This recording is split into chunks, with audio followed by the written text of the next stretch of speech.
Live हो गए। Hello hello hello hello. जय हिंद दोस्तों, मैं नवीन शर्मा आप सभी का स्वागत करता हूं। आशा करता हूं आप सब एकदम अच्छे एकदम बेहतरीन हैं। सभी सारे दोस्त एक बार बताएंगे आप सब कैसे हैं।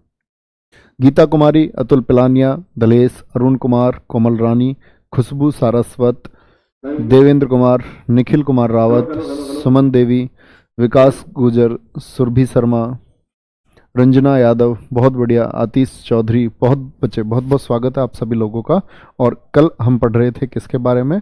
हम पढ़ रहे थे अकबर के बारे में। और अकबर के बारे में पढ़ते हुए हमने पढ़ा था हल्दी घाटी के युद्ध को।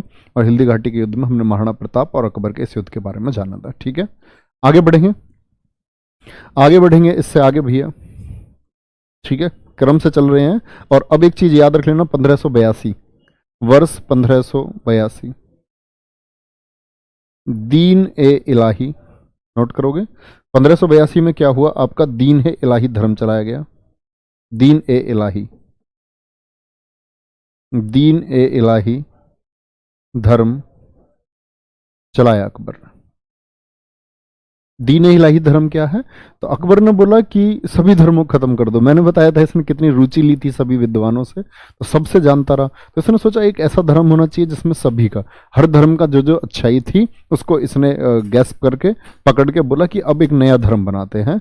तो नए धर्म का नाम इसने लिखाया दीन ए इलाही धर्म, जो कि सफल नहीं हो पाया। याद रख लेना, बिल्कुल भी सफल नहीं हो पाया है। और यही एक चीज याद रख लेना, एक इसने बनाया था, मैंने पहले बताया आपको कल की क्लास में, क्या? इबादत खाना। इबादत खाना में किस दिन पूजा होती थी? सॉरी, पूजा नहीं, धार्मिक चर्चा जो ये करता था किस दिन करता था? सभी लोग कमेंट सेक्शन में आंसर करेंगे। तो इबादत खाने की स्थापना मैंने आपको बता चुका हूं 1575 में की थी। 1575 में की थी। और इबादत खाना कहां था? आपका फतेहपुर सीकरी में था। फतेहपुर सीकरी आगरा में स्थित था आपका क्या? इबादत खाना। ओके, तो दीन ए इलाही धर्म चलाया। और याद रख लेना, जब दीन ए इलाही धर्म चलाया, इबादत खाने को यहां बंद कर दिया गया था 1582 में। इबादत खाना 1582 में बंद कर दिया गया। 1582 में बंद कर दिया गया। तो इबादत खाने को क्या करवा दिया इसने? बंद करवा दिया। याद रख लेना ये चीज। अब है दीन ए इलाही धर्म को कितने लोगों ने अपनाया था? बिल्कुल भी सफल नहीं हुआ था और बहुत जल्दी ये बंद हो गया था। सिर्फ 19 लोगों ने इसको अपनाया। दीन ए इलाही धर्म को कितने लोगों ने अपनाया था? 19 लोगों ने अपनाया था। और उसमें से हिंदू कौन है? एकमात्र हिंदू सम्राट है बीरबल। बीरबल के बारे में आप आज की क्लास में जानोगे। ठीक है, एकमात्र हिंदू सम्राट कौन था? एकमात्र हिंदू कौन है इसमें? एकमात्र हिंदू था आपका कौन? बीरबल, जिसका असली नाम मैं आपको आज ही बताऊंगा कि महेश दास इसका असली नाम है। और इस बार एसएससी जीडी की परीक्षा में पूछा गया है कि बीरबल का वास्तविक नाम क्या था। ओके, महेश दास के नाम से इसको जाना जाता था। यहां तक की बात में कोई दिक्कत? दीन ए इलाही धर्म चलाया, कितने लोगों ने अपनाया? 19 लोगों ने अपनाया। एकमात्र हिंदू कौन था? एकमात्र हिंदू है इसको अपनाने वाला महेश दास, यानी कि बीरबल। और इसी वर्ष इसने जो इबादत खाना 1575 में चलाया, उसको 1582 में क्या कर दिया? ऑफ कर दिया गया। किसके द्वारा? अकबर के द्वारा ऑफ कर दिया गया। ये बातें आपको पता होनी चाहिए। फिर आगे बढ़ते हैं। अगले वर्ष कौन सा काम किया अकबर ने? 1583 में जो आपका प्रयाग था, आज प्रयागराज है ना, इलाहाबाद, प्रयाग हो गया आज तो प्रयाग का नाम बदलकर इलाहाबाद किसने किया था? इसी ने किया था। इलाहाबाद अल्लाह के नाम पर रखा था इसने बोला था अल्लाहाबाद अल्लाह के द्वारा आबाद किया गया है, इसको इलाहाबाद किया गया, इलाहाबाद किया गया।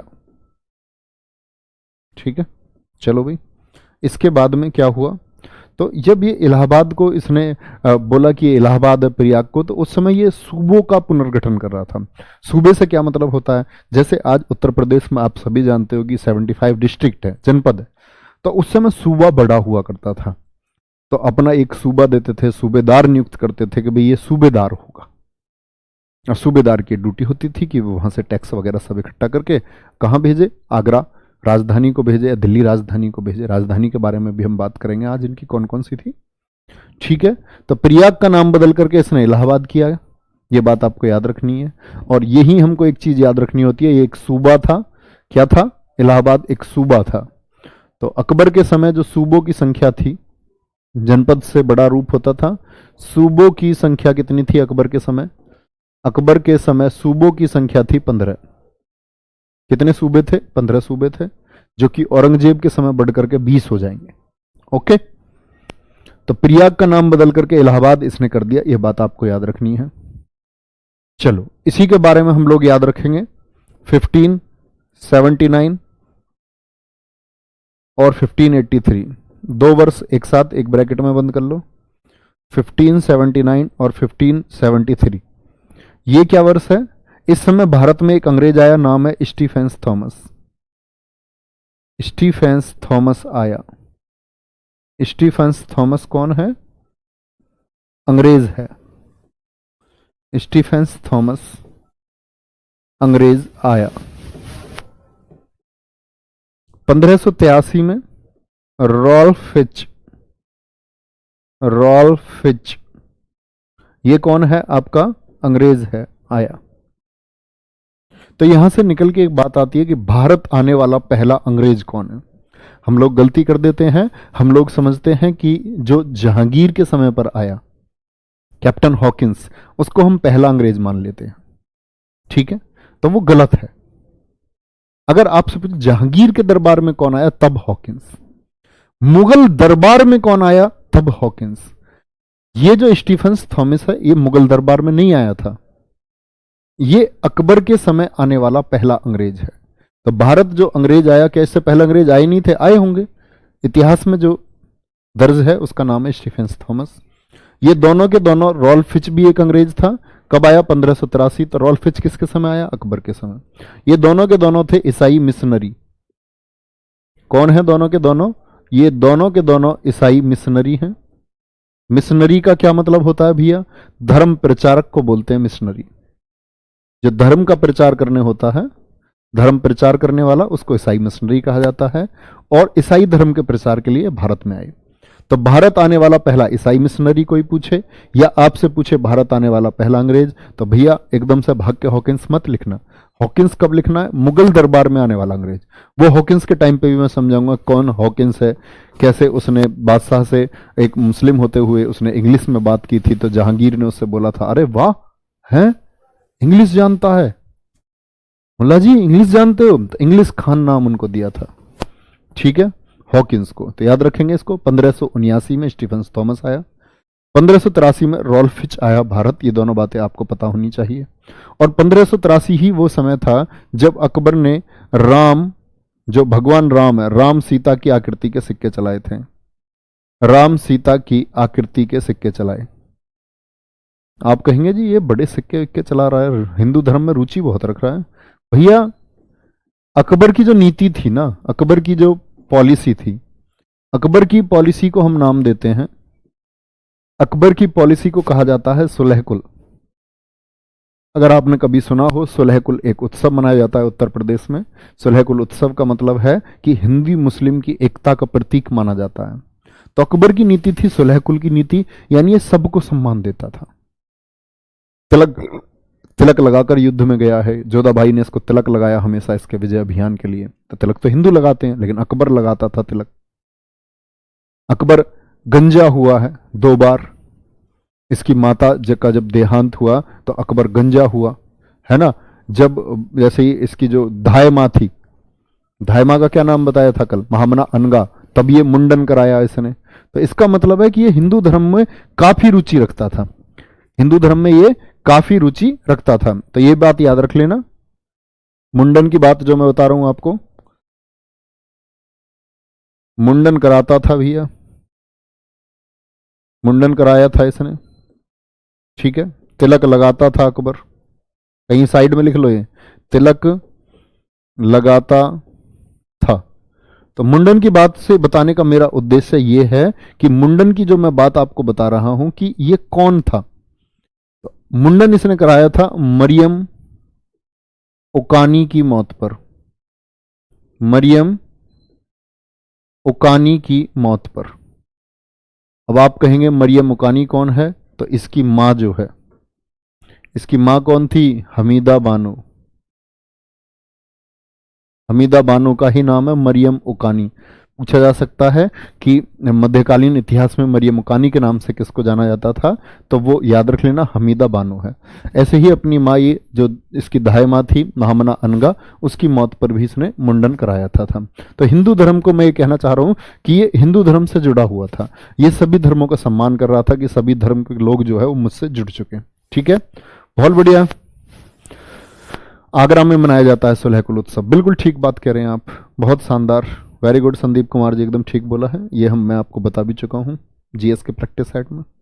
1583 ये वर्ष याद रखेंगे। तो ये अकबर के बारे में जो अभी तक मैंने आपको बातें बताई हैं, ये सभी बातें हैं अकबर की जनरल बातें कि अकबर ने क्या, कैसा अकबर था, ये जान पा रहे होंगे आप लोग, कैसे अकबर ने नई नई पॉलिसी शुरू करी।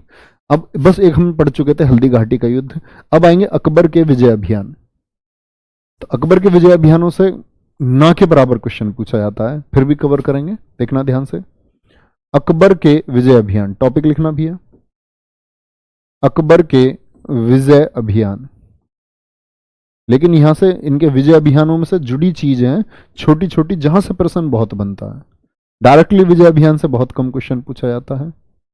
तो जो पहला अभियान है इसका वो है 1561 में। पहला अभियान 1561 में मालवा पर किया था इसने। 1561 में मालवा को जीता। अगर कोई पूछे अकबर का पहला विजय अभियान कौन सा था, मालवा को जीता था।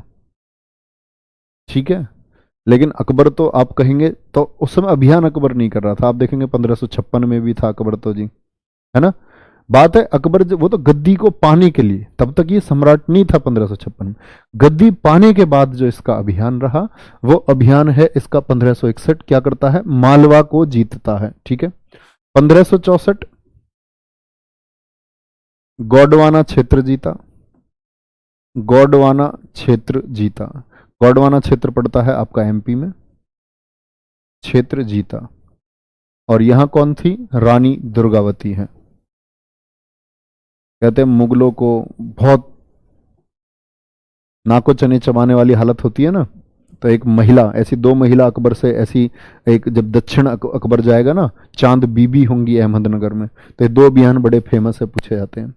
1564 गोंडवाना क्षेत्र से ने जीता, वहां कौन थी संरक्षिका, आपकी रानी दुर्गावती थी, तो इसको ये जीत लेता है। ठीक है, सॉरी एक चीज मिस कर गया मैं बीच में, कोई बात नहीं है, वापस लिख लेंगे। 1562, ये इससे ऊपर लिख लेना, ये नीचे कर लेना भैया, कोई दिक्कत नहीं है। 1562 का अगर बात करते हैं तो ये है आमेर। आमेर बोलते हैं वर्तमान जो जयपुर है, आमेर कौन सा है, वर्तमान जयपुर राजस्थान। यहां से बहुत सारे क्वेश्चन बनते हैं। आमेर 1562, आमेर को जीता नहीं, मिलाया है। आमेर को क्या किया इसने, मिलाया। ओके, तो कहते हैं कि भाई अकबर जाता था आपका किसकी, अकबर जो मोइनुद्दीन चिश्ती की दरगाह कहाँ स्थित बताई थी मैंने, मोइनुद्दीन चिश्ती की दरगाह अजमेर में। अकबर जा रहा था अजमेर दरगाह के लिए, बीच रास्ते में ही जब अकबर रुका हुआ था अजमेर, मतलब अजमेर जाते समय रास्ते में, तो बीच में ही आकर के मिला था। यहाँ आमेर का जो शासक था, आमेर का राजा था, वो था भारमल, बिहारी मल भी जिसको कहते हैं, बिहारी मल भी जिसको कहा जाता है, बिहारी मल। ठीक है, तो आमेर का ये शासक बिहारी मल अकबर से मिलता है और अकबर से कहता है कि बिगर लड़े बिगर कुछ करे, अकबर के साम्राज्य में शामिल होने का प्रस्ताव रखता है कि मैं आपके साम्राज्य में शामिल होना चाहता हूं। तो बिगर लड़े कहते हैं ना, बिगर लड़े अकबर के साम्राज्य में कौन शामिल हो गया था, वो था भारमल बिहारी मल। कौन, भारमल या बिहारी मल। तो ये आमेर जो है इसको बोलते हैं कछवाहा जो क्षेत्र है, कछवाहा क्षेत्र कहा जाता है, तो इसको कछवाहा का शासक था ये, कछवाहा का शासक भी कहा जाता है इसको, कछवाहा क्षेत्र के नाम से भी जाना जाता था आपका आमेर क्षेत्र को। तो याद रख लेना, अकबर की अधीनता सबसे पहले, अधीन मतलब मैं आपके अधीन हूं, सबसे पहले अधीनता स्वीकार करने वाला साम्राज्य, करने वाला। कौन है? क्या बोलोगे, कौन है भैया? भारमल। चलो भाई, भारमल राजपूत शासक था एक, ठीक है। और ऐसे लोगों के बारे में कहा जाता है कि बिगर संघर्ष के जो लड़े, बिगर संघर्ष के। तो ऐसे व्यक्ति को इतिहास में, मतलब ये हमारा दुर्भाग्य है कि ऐसे लोग हुए कि विदेशी आक्रमणकारी हुए, बाहर के लोग हैं, है ना। तो ऐसे आक्रमणकारियों से वो लोग संबंध जोड़ रहे हैं, बिगर लड़े अपनी रियासत उनके अधीन कर रहे हैं, तो शोभा नहीं देता। क्या बोलेंगे इसको, याद रखना। और अपनी बेटी, अपनी बेटी हरखाबाई, क्या नाम है बेटी का? हरखाबाई। इसी हरखाबाई को भैया हम जोधाबाई के नाम से जानते हैं। किस नाम से जानते हैं? जोधाबाई के नाम से। और इसी को हम जानते हैं मरियम उज़्ज़मानी। बाद में क्या नाम हो जाएगा इसका? मरियम उज़्ज़मानी। एक परीक्षा में तो ये पूछ लिया, जैसे एक बच्चे ने क्वेश्चन किया था ना कल, तो उस बच्चे ने वो क्वेश्चन देखा होगा कहीं, तभी उस बच्चे ने क्वेश्चन किया था, नहीं तो ऐसा क्वेश्चन बच्चे के दिमाग में आता नहीं है कभी भी। उसने पूछा, सर जी मरियम उज़्ज़मानी का क्या अर्थ है? मैं कल क्लास में भी आपको बता रहा था, संसार की माँ, संसार की माँ। तो मरियम उज़्ज़मानी उपाधि दी गई इसको, ठीक है। जहांगीर, बोलोगे भैया? बढ़िया, फटाफट देखो ये बंद होने वाली है, स्क्रीन को करना ऑन। बहुत बढ़िया, बहुत बढ़िया। तो क्या बोलोगे? और अपनी बेटी हरखाबाई, हरखाबाई जिसको हम जोधाबाई के नाम से जानते हैं, मरियम उज़्ज़मानी इसी का नाम है, ठीक है। इसी से पैदा होगा कौन? सलीम। जहांगीर इसी से पैदा होगा। देखो इतिहास में दो जोधाबाई हैं, कभी मत भूलना। एक जोधाबाई यहीं ब्रैकेट में कहीं किनारे पर डाल दो ताकि आपको पता रहे। एक जोधाबाई है जहांगीर की पत्नी, जहांगीर की पत्नी है। एक जोधाबाई और होगी इतिहास में जिसका नाम है जहांगीर की पत्नी, कभी कंफ्यूज नहीं होना है। और इस जोधाबाई को हम बोलते हैं, जोधा को जगत गोसाई नाम है इसका, जगत गोसाई। ये है उदयपुर की, तो कभी कंफ्यूज नहीं होना इसमें। ये इसकी शादी होगी, जहांगीर की शादी होगी उदयपुर से। कहां से? उदयपुर से होगी।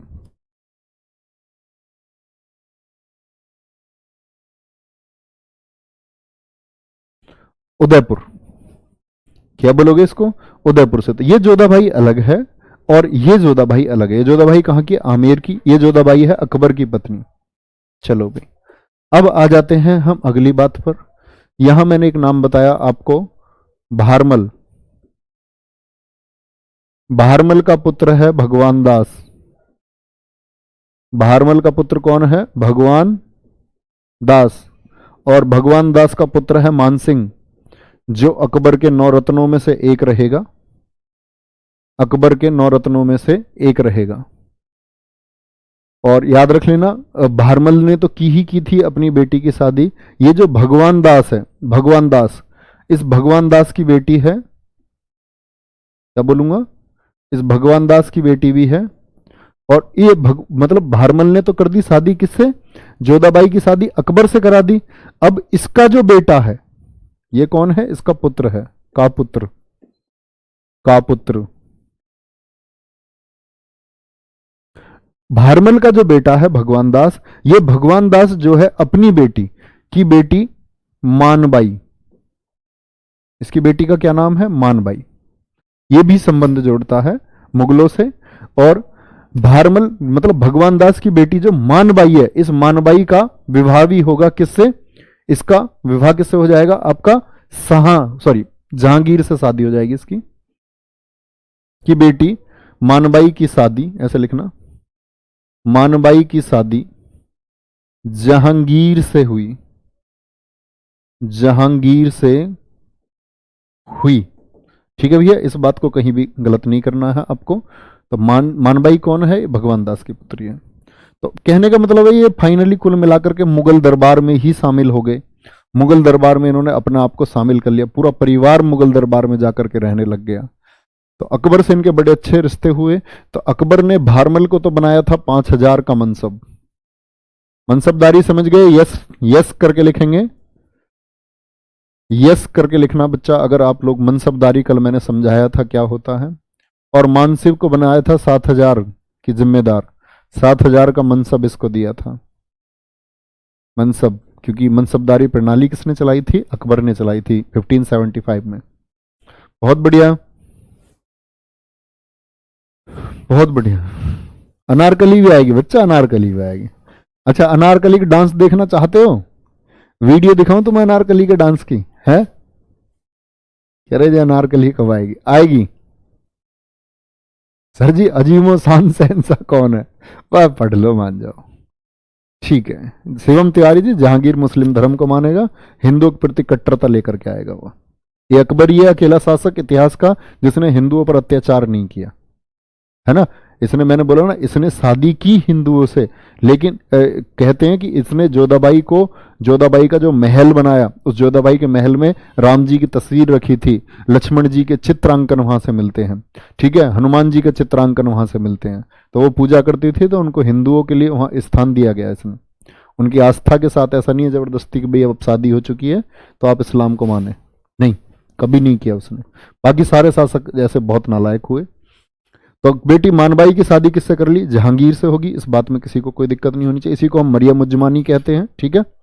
1568 में मेवाड़, क्या बोलोगे इसको? 1576 से भी पहली बात बता रहा हूं। तो अब तक के जो ये अभियान है, अब तक के जो अभियान चल रहे थे, इसमें अकबर की सेना जा रही थी, कोई दिक्कत नहीं, क्योंकि 1562 से लेकर के तो मानसिंह को ही उसने लीडर बना दिया, मानसिंह जाता था। लेकिन 1568 में मेवाड़ का अभियान ये अकबर ने खुद किया था, खुद गया था, मेवाड़ का अभियान खुद किया, ठीक है।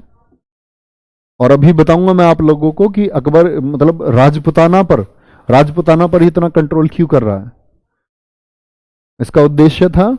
अभी उस बात के बारे में बात करेंगे आगे। 1568 में मेवाड़ का अभियान इसने खुद कर दिया।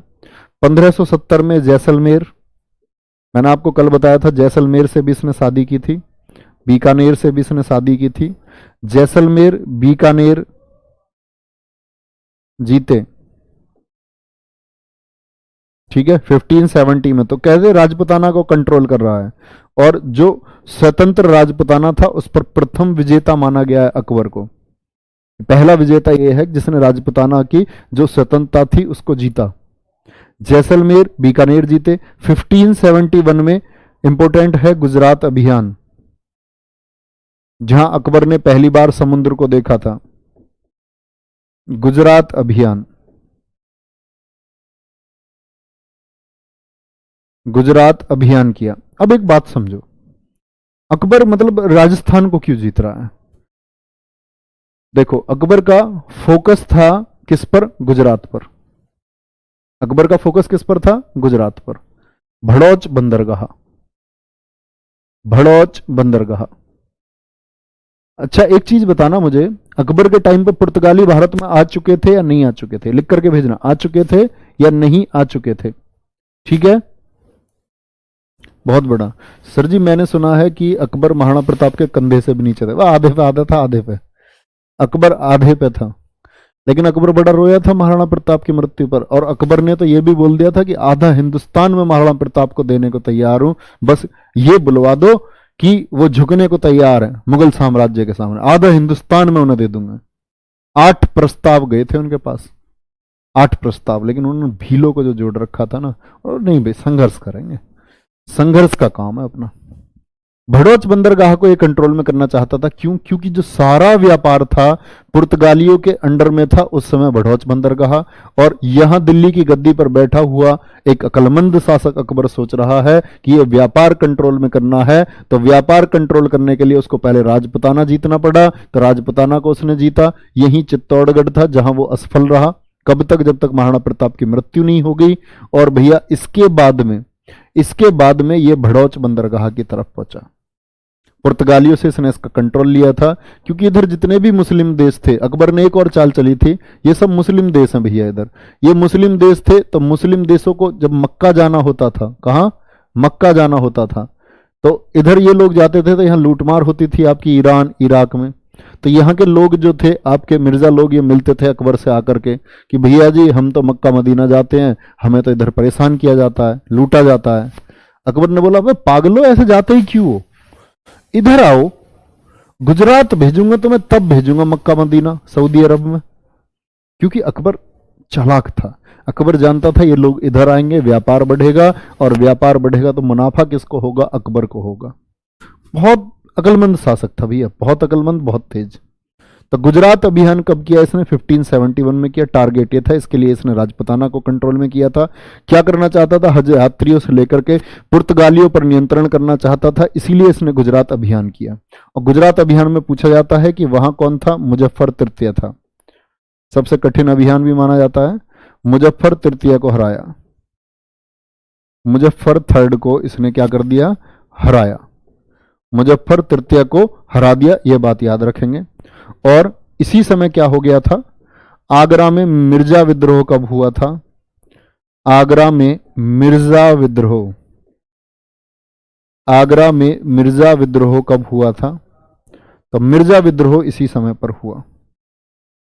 चलो भाई भैया, तो इंपॉर्टेंट बात है कि मिर्जा विद्रोह आगरा में हुआ, क्योंकि उनको पता था कि भाई अकबर गुजरात है, अकबर वहां समुद्र वमुद्र को देख रहा है, अकबर आराम से, अरे वाओ, बीच, बीच पे ऐसा कोई सीन नहीं था जैसा तुम सोच रहे होगे, मतलब समुद्र देखा उसने, वाओ बीच कह के वो वहां घूम रहा है आराम से। लेकिन दरअसल में इतनी देर में ही मिर्जाओं ने बोला कि आगरा हमारा है, आगरा पर हम कंट्रोल करेंगे। उन्हें पता 2 महीने में आएगा, जैसा मैंने कल बताया। लेकिन उस क्या बोलोगे, इस समय तक अकबर भैया बहुत तीव्र आक्रमण के लिए जाना जाता है, और तीव्र आक्रमण की वजह से अकबर कहते हैं कि उस 2 महीने के सफर को अकबर ने 11 दिन में तय कर लिया था। और ऐसा अकबर ने कई बार किया, कई बार। ठीक है, कि वो बहुत, शासक सोचता था कि इतने दिन में आक्रमण करेगा, अकबर उससे भी बहुत कम समय में आक्रमण करके उसको हरा देता था। आगरा में मिर्जा विद्रोह किया, 11 दिन में पहुंचा, इनको मिर्जाओं को इसने यहां से खदेड़ दिया। ठीक है, और गुजरात विजय के बारे में मैं बताऊंगा जब बुलंद दरवाजा आपको बताऊंगा। चलो भाई, गुजरात अभियान हो गया, कोई दिक्कत नहीं। मेवाड़ का अभियान कर लिया, जैसलमेर बीकानेर इसने जीत लिए। और 1600 में इसने 1600 में किया था इसने दक्षिण का अभियान। कहाँ का, दक्षिण का अभियान। और 1600 में अहमदनगर और बीजापुर को जीता, अहमदनगर और बीजापुर को जीता, बीजापुर जीता। और यही थी चांद बीबी, कर्नाटक में है, कर्नाटक में चांद बीबी। चांद बीबी कहाँ की शासिका थी, अहमदनगर की शासिका थी। यही अकेली थी, कहते हैं कि भाई अकेली जिसकी मृत्यु इनके अपने ही एक सैनिक के द्वारा हो गई थी, अपने ही सैनिक ने इनको मार दिया था। तो दुर्गावती और चांद बीबी आपको भूलनी नहीं है, अकबर के समय की शासिका हैं। ओके भैया, अकबर के समय की शासिका हैं। 1600 में अहमदनगर अभियान, और 1601 में था इसका मध्य प्रदेश का असीरगढ़ किला, जिसको कहा जाता है कि इसको जीतना बहुत कठिन था। असीरगढ़ किला जीता, अंतिम अभियान था ये, इंपॉर्टेंट ये बात है। असीरगढ़ किला कहाँ स्थित है, मध्य प्रदेश में स्थित है, इस बात की कोई जरूरत नहीं, याद रखना। असीरगढ़ किला जीता 1601 में, और यही था अकबर का अंतिम विजय अभियान, अंतिम विजय अभियान, अंतिम विजय अभियान था अकबर का, इसको याद रखना आप लोग। ठीक है, और फिर क्या आता है, फिर अकबर के द्वारा कोई दिक्कत नहीं, वही इतना ही है। 1601 हो गया, क्योंकि 1605 में तो इसकी मौत ही हो जाएगी। चलो भाई, ये अकबर के प्रमुख विजय अभियान हैं जो याद रखेंगे। सर जी मनसबदारी एक बार बता दो, हम कल की क्लास नहीं लिए हैं। मुर्गा बना दूंगा बेटा, मुर्गा कहते हैं ना जिसको, मुर्गा, मुर्गा बना दूंगा, है ना। यार कल की क्लास नहीं लिए, तो कल की क्लास का सारा नहीं बता दूं, परसों कहना जी मैंने पिछली 3 क्लास नहीं ली है, पहले वो 3 क्लास मुझे पढ़ा दो। बेटा घर आऊंगा तुम्हारे, आप लोग थोड़ा सा इंतजार करो, आपके घर आऊंगा और आपको पढ़ाऊंगा मैं वहां करके। तो ये विजय अभियान है, इनको थोड़ा थोड़ा मोटा मोटा सा याद रख लेना कि अकबर के विजय अभियान है। ओके, कोई दिक्कत इसमें नहीं होनी चाहिए। अब आ जाओ अकबर द्वारा बनाए गए स्थल, अकबर की स्थापत्य कला। महान शासक को तो ऐसे ही पढ़ा जाता है भैया, क्वेश्चन ज्यादा बनते हैं। अकबर की स्थापत्य कला, स्थापत्य कला से मतलब होता आर्किटेक्चर, क्या क्या इसने बनवाया था, अकबर ने क्या क्या बनवाया उसको स्थापत्य कला बोलेंगे। सबसे पहले इसने हुमायूं के मकबरे की मरम्मत कराई, हुमायूं के मकबरे की मरम्मत, मकबरे की मरम्मत। कब कराई थी? 1570 में। हुमायूं का मकबरा याद है? हुमायूं तो मर गया था 1556 में। 1556 के बाद में उसकी पत्नी हमीदा बाबू बेगम ने क्या करवाया था? 1562 में उसके आदेश पर हुमायूं के मकबरे को बनाया गया दिल्ली में, लेकिन फिर वो बेकार हो गया, तो उसकी मरम्मत किसने करवाई? वो करवाई अकबर ने। छोटी सी बात याद रखेंगे, हुमायूं के मकबरे की मरम्मत किसने करवाई थी? नंबर 2, फतेहपुर सीकरी की स्थापना। फतेहपुर सीकरी कहां है? फतेहपुर सीकरी उत्तर प्रदेश, आगरा में है, आगरा यूपी। फतेहपुर सीकरी, आगरा की स्थापना किसने की? अकबर ने की। कब कर दी? 1571 में, और इसे अपनी राजधानी बनाया, और इसे राजधानी बनाया। कोई दिक्कत भैया? कोई भी दिक्कत नहीं भैया। अब फतेहपुर सीकरी अपना आप में एक टॉपिक है भैया। पहले इसको राजधानी बनाया गया, वापस राजधानी बनाएगा 1585 में, ठीक है। 1585 में इस राजधानी को लाहौर ले जाएगा। 1585 में कहां ले गया था अकबर अपनी राजधानी? नोट कर लेना एक साइड कॉपी में। 1585 में यही राजधानी अकबर ने लाहौर में बनाई थी। 1585 में अकबर ने राजधानी को लाहौर स्थानांतरित कर दिया था। कारण है उसके बहुत सारे, देखेंगे। फतेहपुर सीकरी की स्थापना कर दी, कोई दिक्कत। अब इस फतेहपुर सीकरी में क्या क्या आता है, ये इंपॉर्टेंट बात है भैया, देखना ध्यान से। फतेहपुर सीकरी में क्या क्या स्थित है, क्योंकि यहां से सीधे क्वेश्चन बनता है। फतेहपुर सीकरी, पहली बात तो 1986 यूनेस्को की विश्व विरासत सूची में ये शामिल है। अब ये मत कहने लगना कोई यूनेस्को की विश्व विरासत सूची क्या होती है। विश्व विरासत सूची सांस्कृतिक, प्राकृतिक एवं मिश्रित प्रकार के स्थलों को जो यूनेस्को है वो वर्ल्ड हेरिटेज साइट्स में शामिल करती है, दुनिया के प्रमुख नगरों को। जैसे कि भारत में 40 जगह हैं ऐसी। 1986 में यूनेस्को की विश्व विरासत सूची में इसको शामिल किया गया। फतेहपुर सीकरी में क्या क्या है भैया, देखना। एक है खास महल। खास महल कहां स्थित है? फतेहपुर सीकरी में। काय को खास है जी? ये था अकबर का, मैंने बोला ना अकबर 24,000 पुस्तकें पढ़ी है, अकबर का पुस्तकालय है।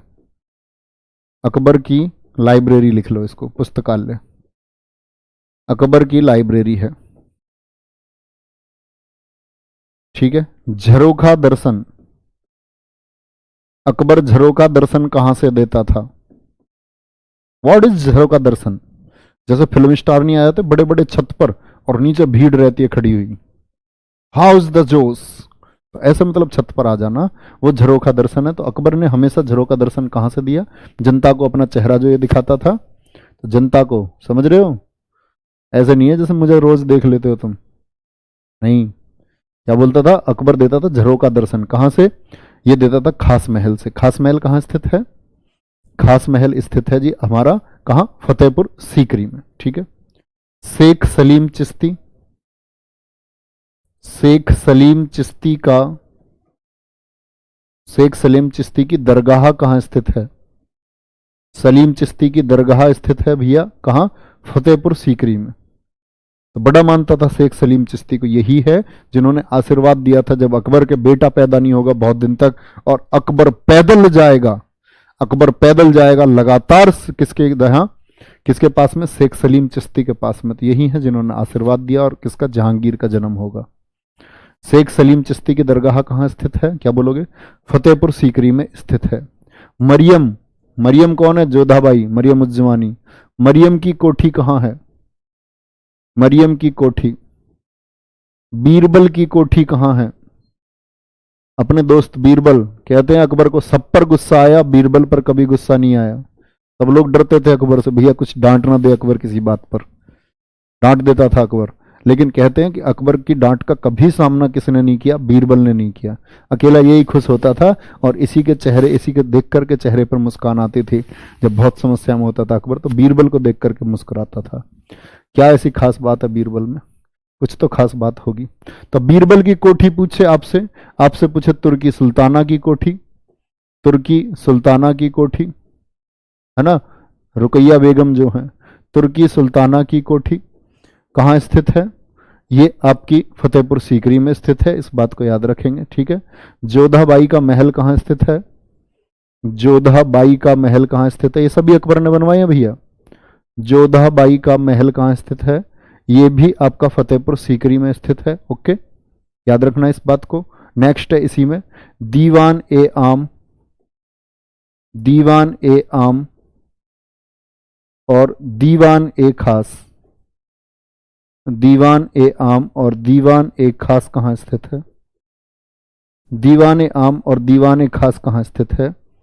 याद रखना इस बात को। तो दीवाने आम और दीवाने खास जो बनवाए, ये किसने बनवाए? ये बनवाए थे आपके अकबर ने। तो याद रख लेना, ये दीवाने आम और दीवाने आग कहाँ स्थित हैं? आगरा के किले में स्थित हैं, आगरा का लाल किला में, आगरा का लाल किला में स्थित हैं। यहां एक डाउट करता है बच्चा बहुत ज्यादा, अभी भी आ जाएगा शायद बहुत सारे बच्चों का, है गुरुजी गलत काय को बता रहे हो? है गुरुजी गलत नहीं बता रहे, तुमने गलत पढ़ा है।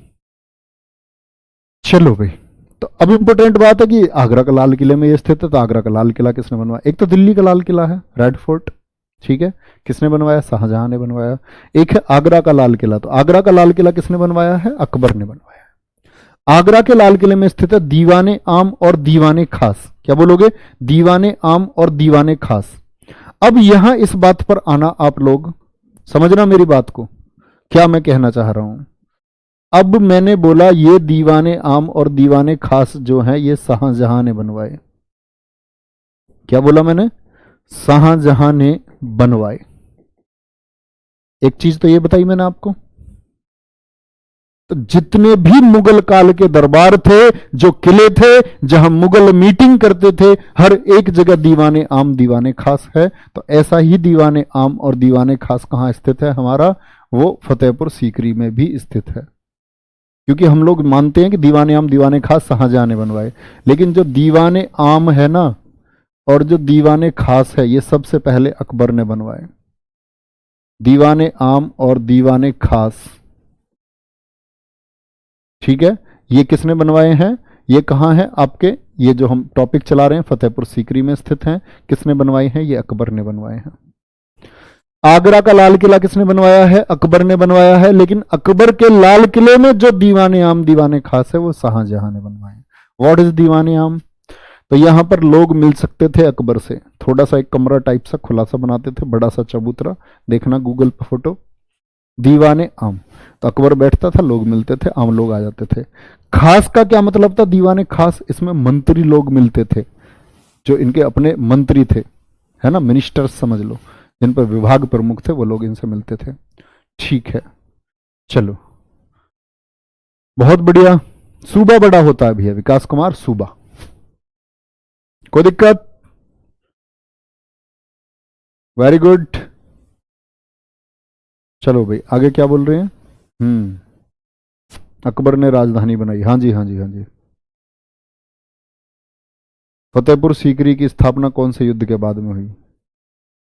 अभी बताऊंगा बच्चे। बुलंद दरवाजे, फतेहपुर सीकरी की स्थापना होगी आपकी गुजरात विजय के बाद में, ये बात याद रखनी है आपको। किसके बाद में? गुजरात विजय के बाद में। चलो फटाफट से बताओ एक बार। बुलंद दरवाजा बन जाएगा इसके बाद में। कोई दिक्कत यहां तक की बात में? किसी को कोई दिक्कत? आगरा का लाल किला बता दिया मैंने, फतेहपुर सीकरी बता दिया। नंबर 3, तीसरी बात पर आ जाओ। बुलंद दरवाजे का निर्माण, भारत का दुनिया का सबसे ऊंचा गेट है बुलंद दरवाजे का निर्माण। और बुलंद दरवाजे का यह निर्माण हुआ था आपका 1602 में। कब हुआ था भैया? 1602 में हुआ बुलंद दरवाजे का निर्माण। और बुलंद दरवाजा क्यों बनाया अकबर ने? गुजरात विजय के उपलक्ष्य में। गुजरात विजय के उपलक्ष्य में, गुजरात विजय के उपलक्ष्य में। कैसे बनाया? गुजरात विजय के उपलक्ष्य में बनाया। सर जी लाहौर का किला भी तो बनवाया था, लालू बताएंगे। चलो हम घूम के आए हैं सर जी फतेहपुर सीकरी, बढ़िया। गुजरात विजय के उपलक्ष्य में, तो गुजरात विजय के उपलक्ष्य में सबसे ऊंचा दरवाजा बनवाया इसने। किसका? बुलंद दरवाजा। बुलंद दरवाजे की ऊंचाई याद रख लेना, 176 फीट का है। सबसे ऊंचा दरवाजा है दुनिया का। इलाहाबाद का किला किसने बनवाया? इलाहाबाद का किला, इंडियन आर्मी इस्तेमाल करती है इसको, इलाहाबाद के बच्चे जानते होंगे। इलाहाबाद का किला इसने 1583 में बनाया था, जब रॉल्फ फिच इंडिया आया था। उसके उपलक्ष्य में नहीं बनाया, कभी सोचो। अजमेर का किला, अजमेर का किला किसने बनवाया? अजमेर का किला भी इसने खुद ही बनवाया, ठीक है। अटक का किला, क्या बोलते हैं? अटक का किला किसने बनवाया?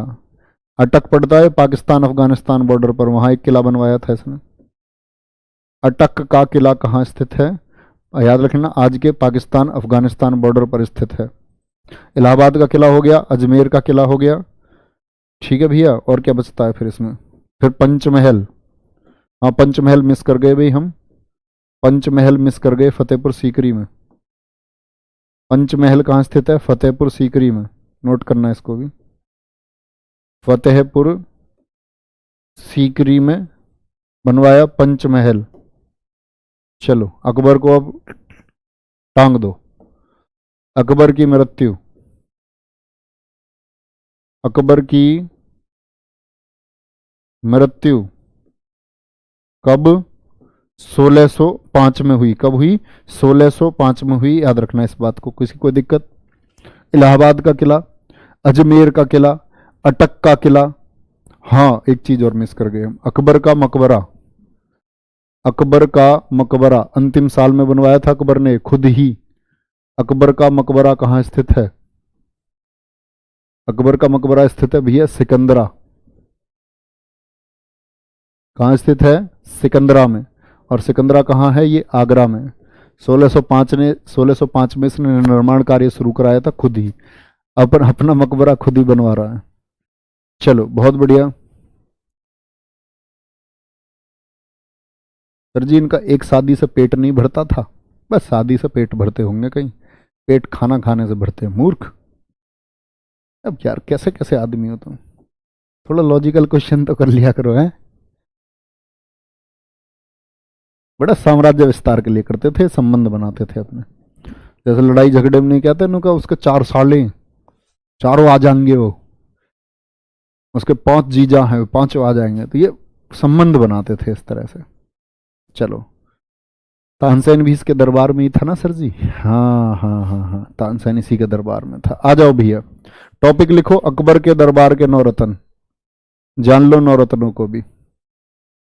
अकबर के दरबार के नवरत्न, अकबर के दरबार के नवरत्न। अच्छा बताओ, अकबर से पहले किसके दरबार में नवरत्न बताए थे मैंने इतिहास में आपको कि नवरत्न हुए थे? सबसे प्रमुख नाम आता है नंबर 1 बीरबल का। बीरबल एक ब्राह्मण विद्वान। बीरबल कौन था? ब्राह्मण था। चलो भाई, बीरबल कौन था? एक ब्राह्मण था। और बीरबल जो है आपका, क्या बोलेंगे, असली नाम क्या है बीरबल का? इसी का असली नाम है, अब सुनना कहानी असली अब आएगी। इसी का असली नाम है महेश दास। बहुत पूछा जाता है, महेश दास है कौन ये व्यक्ति? महेश दास कौन व्यक्ति है? तो ये कहानीकार था, कहानीकार था और अकबर का परम मित्र था, परम मित्र था। मृत्यु कब हुई थी इसकी? मृत्यु हुई थी 1586 में, जब पंजाब में यूसुफजई जाति एक विद्रोह करती है। उस यूसुफजई जाति के विद्रोह को दबाते समय अफगानिस्तान की तरफ गए थे 1586 में यूसुफजई, क्या बोलोगे? यूसुफ, सॉरी, 1586 में यूसुफजई जाति के विरुद्ध अभियान में, लिख लेना इसको। लाश भी नहीं मिली थी बीरबल की, लाश भी नहीं। अकबर पागल हो गया था, बीरबल को ढूंढ के लाओ, मुझे नहीं पता कुछ भी। किसी ने कुछ खबर दे दी ना कि अकबर का शरीर वहां मिल सकता है, वहीं अभियान कराए थे 1 वर्ष तक लगातार अकबर ने। मित्र ही ऐसा था। तो इस अभियान में डेड बॉडी भी नहीं मिली थी बीरबल की, समझ रहे हो?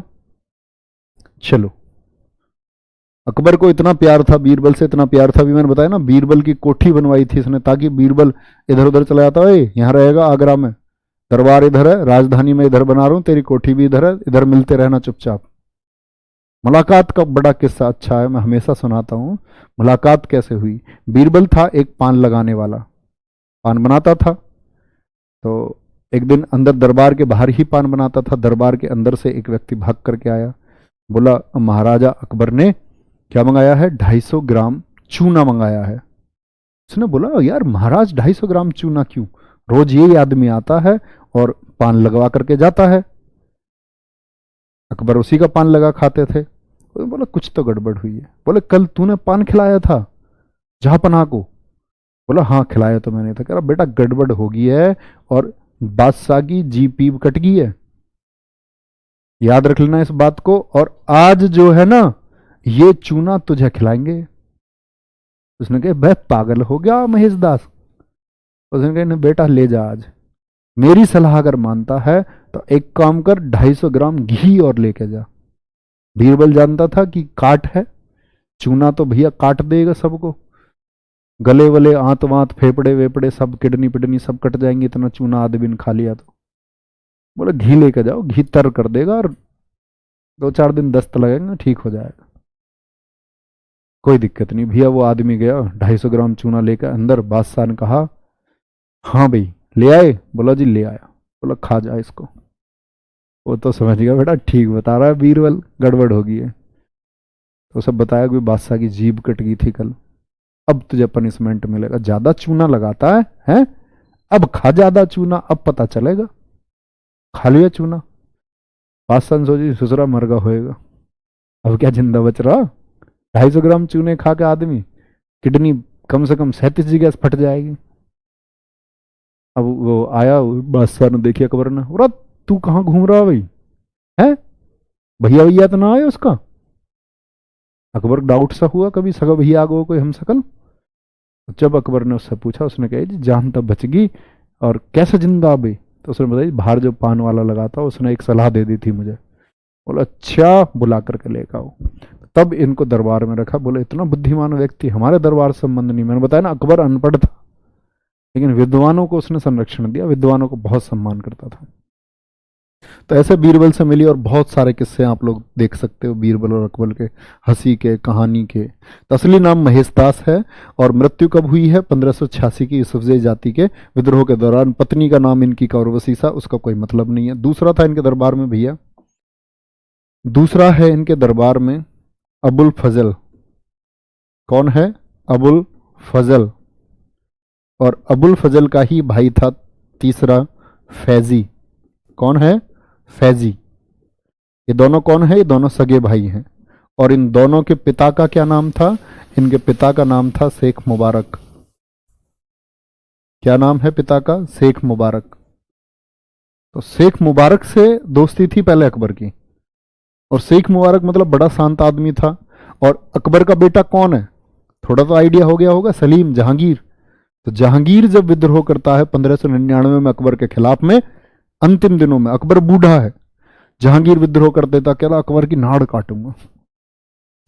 बड़ा परेशान अकबर, यार लड़का इसके लिए तो है सब कुछ, ये पता नहीं मुझे मानने क्यों तुल रहा, पागल आदमी। तो इसको शेख मुबारक से जब मिला, तो शेख मुबारक वो आदमी है जिसने इसको बताया कि भैया ठीक है मैं अपने एक लड़के को भेजता हूँ, मैं समझाऊंगा उसको। इसको भेज दिया था उसने अबुल फजल को समझाने के लिए, जहांगीर को जाकर के समझाओ कि वो सब कुछ तेरा ही तो है बेटा, क्यों मानना चाह रहा अकबर को। तो ये अबुल फजल की हत्या करवा दी थी उसने, याद रख लेना। इस अबुल फजल की जो हत्या की है ना, अबुल फजल की हत्या जहांगीर के कहने पर, जहांगीर के कहने पर, अकबर को बड़ा गुस्सा आता है इस बात पर। अबुल फजल की हत्या जहांगीर के कहने पर, मतलब बोला किसने? जहांगीर ने बोला। और जो बुंदेलखंड का था वीर सिंह बुंदेला ने कर दी थी, बुंदेलखंड का था वीर सिंह बुंदेला ने की, फैला दिया बेचारा अबुल फजल। बड़ा गुस्सा आया था अकबर को, लेकिन फिर आया जहांगीर, बोलो पापा जी गलती होगी माफ कर दो। उसने कहा चलो अबुल फजल तो कोई बात नहीं, नौरतनी तो ये तो बेटा है, माफ कर दो। ठीक है भैया। तो अबुल फजल और फैजी बड़े विद्वान भाई थे दोनों। और अबुल फजल के बारे में देखो लिखना इस बात को कि अबुल फजल को हम लोग जानते हैं किसके लिए जानते हैं, हम लोग इसको अकबरनामा के लिए जानते हैं, आईने अकबरी के लिए जानते हैं। तो इसमें कभी भी आप लोगों को गलती नहीं करनी है। क्या करनी है? इसमें गलती नहीं करनी है। अबुल फजल की जो बुक है, कई बार गलती हो जाती है, एक बार तो मैंने ही गलत बोल दिया था इसको, कि जो बुक है इस बुक का नाम है अकबरनामा। अकबरनामा गलती हो जाती है, और मुझसे कभी कोई गलती हो तो उसको ह्यूमन एरर माने और आप लोग मुझे बताएं कि भैया ये गलती हो गई थी, तो मैं खुद ही सुधार करवाऊंगा उसमें। अबुल फजल की बुक का नाम क्या है? अकबरनामा। आईने अकबरी नहीं है, कभी आईने अकबरी समझ लो, ठीक है। चलो, क्या बोलोगे? अकबरनामा। अकबरनामा का जो तीसरा भाग है, तीसरा भाग, जैसे दिल्ली पुलिस कांस्टेबल पिछले वर्ष क्या क्वेश्चन पूछती है, आईने जो अकबरनामा है उसके कितने भाग हैं? 3 भाग हैं। कितने भाग हैं? 3 भाग हैं। 3 भागों में विभाजित है। का तीसरा भाग जो है इसका नाम आईने अकबरी है। तो प्रश्न बड़ा गंभीर हो जाता है। अकबरनामा के तो 3 भाग, तीसरे भाग का नाम, तीसरा भाग है आईने अकबरी, और फिर इस आईने अकबरी के भी 5 भाग हैं, सब पार्ट जिसको हम बोल सकते हैं। तो अकबरनामा पूछे तो 3 भाग, आईने अकबरी पूछे तो 5 भागों में विभाजित है, और जो तीसरा भाग है वही आईने अकबरी है। कोई दिक्कत इस बात में? तो कभी भी पूछेगा अकबरनामा के लेखक कौन है, आपके अबुल फजल है। कौन बोलोगे? अबुल फजल है। फिर आती है बात फैजी की। ये कौन है? फैजी। अब आप कहोगे जी फैजी पहले मिला या ये अबुल फजल पहले मिला दोनों भाइयों में? तो ये फैजी, इनसे जो मुलाकात है ना इसकी, फैजी से मुलाकात इसकी पहले हुई, बाद में उसी वर्ष के अंत में मुलाकात हुई थी अबुल फजल से। ओके, तो पहले कौन मिला? फैजी। फैजी बड़ा भाई है, और फैजी है math teacher. Math teacher Jahangir को इसने बताया, सब पढ़ा भी है कैलकुलस। जहांगीर को एडवांस मैथ, ज्योमेट्री, ट्रिग्नोमेट्री वगैरह सिखा। तो ये मैथ का मतलब गणितज्ञ था ये फैजी। और किसके लिए रखा गया था इसको? जहांगीर के लिए रखा गया था। जहांगीर को पढ़ाने के लिए रखा गया। चौथे की तरफ आते हैं। इनका चौथा नवरत्न है, नाम है टोडरमल। टोडरमल याद है, उस दिन भी बताया था मैंने आपको, टोडरमल भूमि विकास कार्य इसी के हैं। तो जो मापन पद्धति दी है, मापन पद्धति दी है भारत में, मापन प्रणाली, वो किसकी है? टोडरमल की है। और यही था फाइनेंस मिनिस्टर। वित्त मंत्री कौन था अकबर का? देखो सलाहकार तो ये सारी थे। भूमि सुधार कार्य किसने किए? टोडरमल ने। भूमि सुधार कार्य किसने किए? ये किए थे टोडरमल ने। तो वित्त मंत्री पूछा गया, एसएससी बहुत क्वेश्चन पूछती है इस पर, अकबर के समय का वित्त मंत्री कौन था? ठीक है, एक है इसका अब्दुल रहीम खान खाना। बोलना किसका बेटा था ये? मैंने आपको बताया था अब्दुल रहीम खान खाना किसका बेटा था? सलीमा बेगम। सलीमा बेगम। सलीमा बेगम से शादी नहीं कर ली थी? सलीमा बेगम किसकी पत्नी थी? बैरम खां की पत्नी थी। जब बैरम खां की हत्या कर दी मुबारक खां, तो अकबर क्या बोला? Don't worry. अब्दुल रहीम खान खाना ये वही पुत्र है जिसको अकबर ने गोद ले लिया था, खाने खाना की उपाधि दी थी इसने। तो ये बात याद रखने, अब्दुल रहीम खाने खाना। इसी ने क्या किया था? जो बाबर ने लिखी थी ना अपनी आत्मकथा बाबरनामा, बोलो किस भाषा में लिखी थी? उसने तो लिखी थी चगताई तुर्क में। चगताई तुर्क में लिखी थी। लेकिन इसने क्या किया? उस बाबरनामा को चगताई तुर्क से फारसी में बदला। तुर्की में थी, उसको किसके? फारसी में ट्रांसलेट किया था, फारसी में अनुवाद किया। बीघा नापते हो ना, बीघा, बिस्वा, बिस्वांसी, ये लेखपाल वाले बच्चे होंगे, पढ़ते होंगे मापन प्रणाली ग्रामीण परिवेश में। बीघा बिस्वा दिए, तो बीघा बिस्वा ये किसकी देन है? ये अब्दुल रहीम खान खाना की देन है। समझ रहे हो? और इसी समय मैंने क्या बताया था? अब आ जाओ उस पुराने क्वेश्चन पर। मैंने बताया था अकबर के समय चलता था, अकबर ने चलाया था गज ए इलाही। गज ए इलाही। और इससे पहले चला था गजे सिकंदरी। अनुपात बताया था मैंने 39-41, याद है? नहीं, गजे सिकंदरी 30 इंच का था, ये उससे बड़ा था, लगभग 31 इंच के करीब का पैमाना था। 31 इंच, 31 इंच। फोन साइलेंट कर लो यार।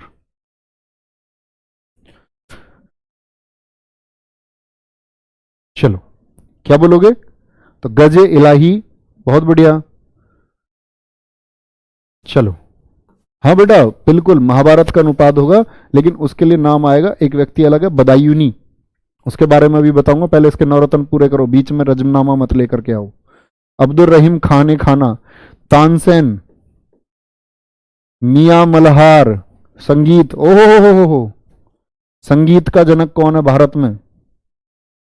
क्या बोलोगे? संगीत का जनक किसको माना गया है, भारतीय संगीत का जनक? ये अब आप कहोगे जी ऐसे तो हमारे सामवेद में संगीत का वर्णन है, लेकिन व्यक्ति का जो नाम आता है, आज का जो संगीत, आधुनिक संगीत, उसके लिए माना जाता है कौन है? तानसेन, तानसेन। और तानसेन का नाम है, असली नाम रामतनु पांडे। असली नाम है क्या? रामतनु पांडे। रामतनु पांडे इसका असली नाम है भैया। ओके, क्या लिखा है इसने? मियां की मल्हार। पूछता मियां की मल्हार के रचयिता कौन है? मियां की मल्हार संगीत किसने लिखा है? मियां की मल्हार, कौमा, राग सारंग लिखा। राग सारंग लिखा किसने लिखा है? तानसेन ने। मियां की मल्हार और राग सारंग। मानसिंह को तो बहुत अच्छे से जान चुके हो, सेनापति था, 7,000 का मनसब था, क्या रिश्तेदारी थी ये भी जान चुके हो। मुल्ला दो प्याजा, मुल्ला दो प्याजा, मुल्ला दो प्याजा, ये भी सलाहकार था। एक सलाहकार तो मतलब सारे ही थे। मुल्ला दो प्याजा सलाहकार था। और एक है नौवा फकीर अजीउद्दीन, फकीर अजीउद्दीन।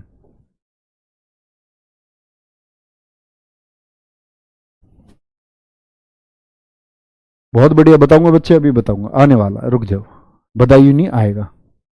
सर जी मेरा नाम तनु है। अरे वाह, तनु राम सिद्दीकी। चलो भाई, बहुत बढ़िया। सर कौन सा राग था? बेटा इतना बड़ा कहाँ मैं वो हूँ म्यूजिशियन, इतना बड़ा म्यूजिशियन मत मत समझो। तुम ये समझ रहे हो इतिहास क्लास में मैं तुम्हें गिटार बजा के भी सिखाऊं? हजम नहीं हो रहा होगा, है ना इतना?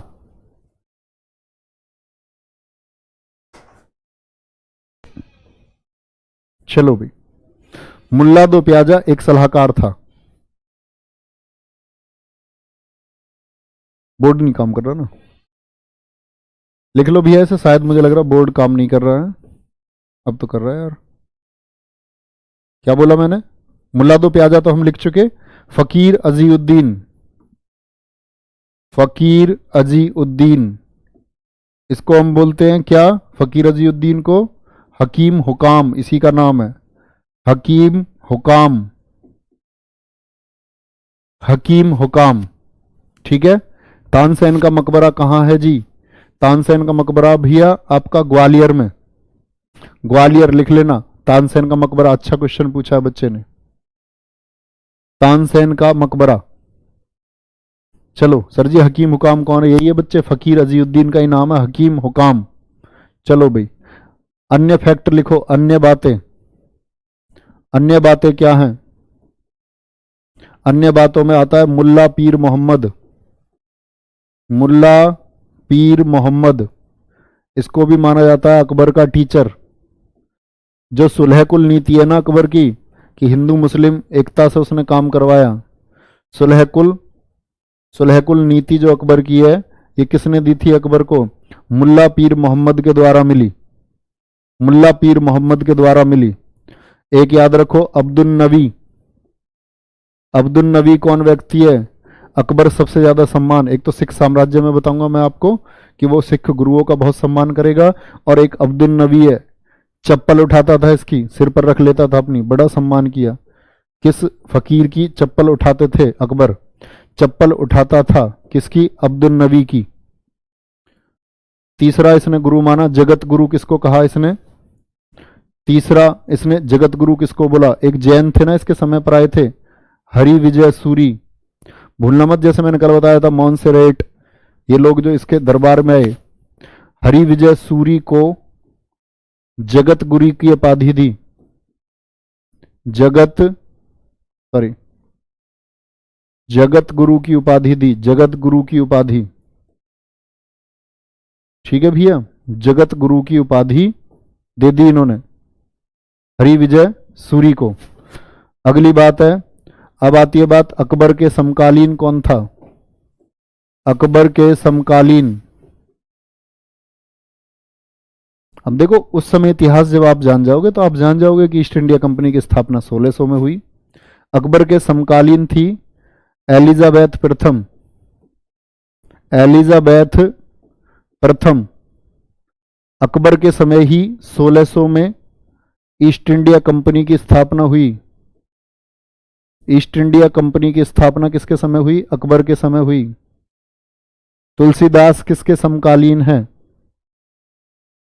तुलसीदास किसके समकालीन थे? अकबर के समकालीन।